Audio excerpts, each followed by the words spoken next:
तिरुपती बालाजी मंदिरामध्ये दिल्या जाणारे जे प्रसादाचे लाडू असतात त्यामध्ये बीफ फॅट म्हणजे गोमांसाची चरबी सापडल्याचा धक्कादायक खुलासा झाला आहे.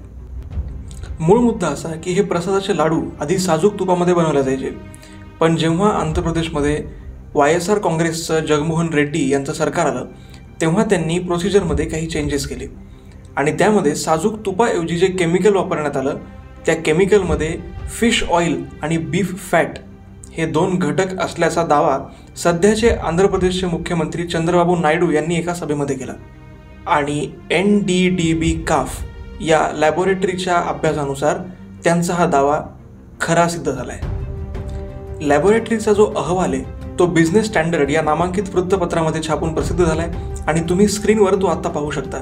यात तुम्ही फॅट्सच्या टेबलमध्ये पाहू शकता की बीफ टॅलो आणि फिश ऑइल या दोन्हीचाही इथे उल्लेख आहे. जगनमोहन रेड्डी मुख्यमंत्री असताना अनेक विवादास्पद घटना घडल्या होत्या. त्यांच्या कारकिर्दीमध्ये मंदिरांवर ख्रिस्ती समाज कंटकांकडून हल्ले करण्यात आल्याच्या घटना घडल्या होत्या. त्याशिवाय ख्रिश्चन व्यक्तीची तिरुमला तिरुपतीच्या मंडळावर चेअरमॅन पदावर नियुक्ती करण्याचा सुद्धा प्रकार घडला होता. तिरुपती मंदिराच्या फंडिंगने छापलेल्या पुस्तकांमध्ये येशू ख्रिस्ताचा उल्लेख, ते पुस्तक त्यांच्या वेबसाईटवर म्हणजे तिरुपती देवस्थानच्या वेबसाईटवर अपलोड करणं, हे सगळे वादविवाद तेव्हा घडले होते आणि जगनमोहन रेड्डी हे स्वतः एक ख्रिश्चन असल्यामुळं त्यांना मोठ्या प्रमाणावर राजकीय वळणसुद्धा प्राप्त झालं होतं. पण मला सांगा, हे सगळे प्रकार घडण्यामागे नेमकं कारण काय? मी सांगतो, पण त्याच्या आधी तुम्ही सबस्क्राईब करायला मात्र विसरू नका. आता सबस्क्राईब केलं असेल तर विषयावर पुढे जाऊया. या सगळ्या गोष्टींच्या घडण्यामागे कारण आहे मंदिरांकडे असलेला पैसा आणि आपली सेक्युलर व्यवस्था.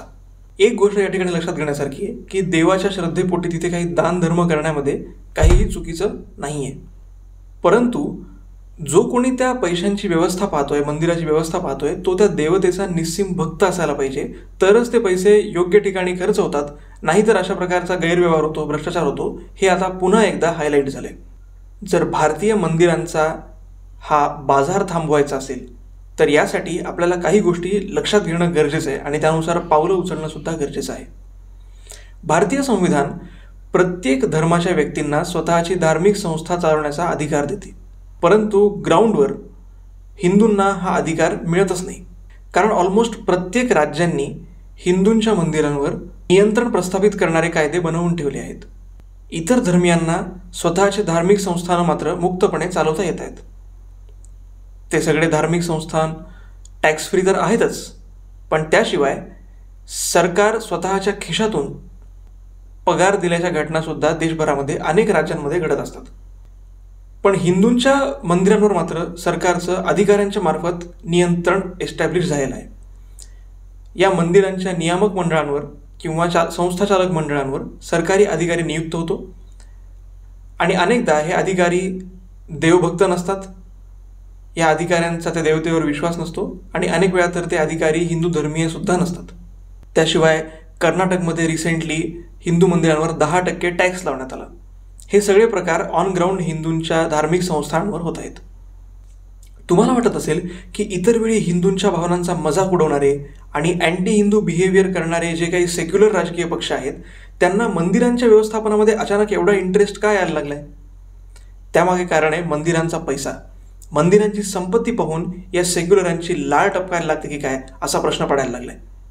एकट्या तामिळनाडूमध्ये सुमारे 50,000 एकर जमीन सरकारी अधिकाऱ्यांच्या उदासीनतेमुळं गायब झाली आहे.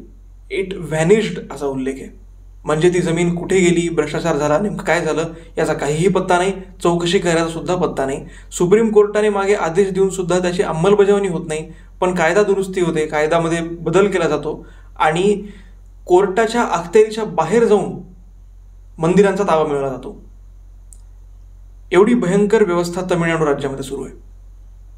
इतर राज्यांमधली परिस्थिती पण काय फार चांगली नाहीये. मग जर अशी बाजारू मानसिकता मंदिर सांभाळत असेल तर तिचा विचार काय होणार? भाविकांच्या सोयीचा की नफ्याचा? अर्थातच इथे फक्त प्रॉफिटचा विचार होणार. म्हणजे कमीत कमी खर्च आणि जास्तीत जास्त उत्पन्न. मग लाडू बनवण्यासाठी साजूक तूप कशाला वापरायचे? वापरा केमिकल. मग त्याच्यामध्ये बीफ असो का पोर्क असो का फिश ऑइल असो का अजून काही असो, आपलं उद्दिष्ट काय आहे? जास्तीत जास्त पैसा कमावणे. आणि हे श्रद्धाहीन अधिकारी इतके निर्दयी असतात की कोविडच्या काळामध्ये अशा बातम्या प्रसारित झाल्या होत्या की आंध्र प्रदेशमध्ये जे सरकारी कंट्रोलमधले मंदिरं होते त्यांच्या पुजाऱ्यांना सुद्धा महिन्याला फक्त 2 ते 3 हजार रुपये पैसे मिळायचे. मंदिराचं जे काही उत्पन्न असायचं त्याच्या फक्त 30% जे आहे ते तिथल्या पुजाऱ्यांच्या आणि इन्फ्रास्ट्रक्चरच्यावर खर्च व्हायचं.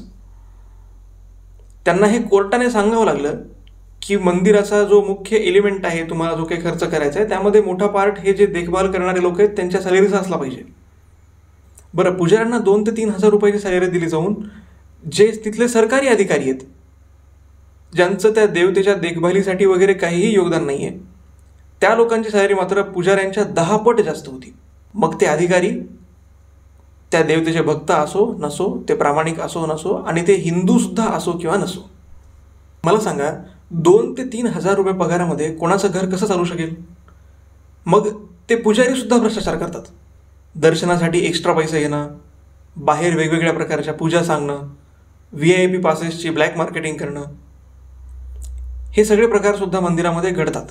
मुद्दा असा आहे की या सगळ्या घटनांचा जो परिणाम आहे ना, तो एका सामान्य श्रद्धावान हिंदूंच्या मानसिकतेवर होतो. त्याचा या सगळ्यावरचा विश्वास उडायला लागतो आणि प्रत्येक वेळी नेमका कोणता पक्ष सत्तेवर आहे त्यानुसार मंदिरात जायचं की नाही, मंदिराची व्यवस्था कसं असेल हे तर काही ठरवता येणार नाही.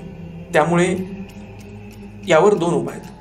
एक तर धर्मनिरपेक्ष भारत सरकारने स्वतःला हिंदू धर्मीय भारत सरकार डिक्लेअर करावं आणि हिंदूंच्या हिताचं संरक्षण करण्याची गॅरंटी द्यावी, किंवा जर हे शक्य नसेल तर सरकारने धर्मनिरपेक्ष राहावं पण हिंदूंना स्वतःचे धार्मिक अधिकार मात्र देऊन टाकावे.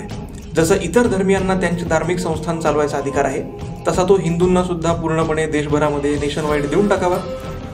हिंदू मंदिरांना सरकारी नियंत्रणातून मुक्त करावं. जर तुम्हाला हे विचार पटत असतील तर सबस्क्राईब करा, हे व्हिडिओ शेअर करा, कारण आता पाणी डोक्यावरून जायला लागले.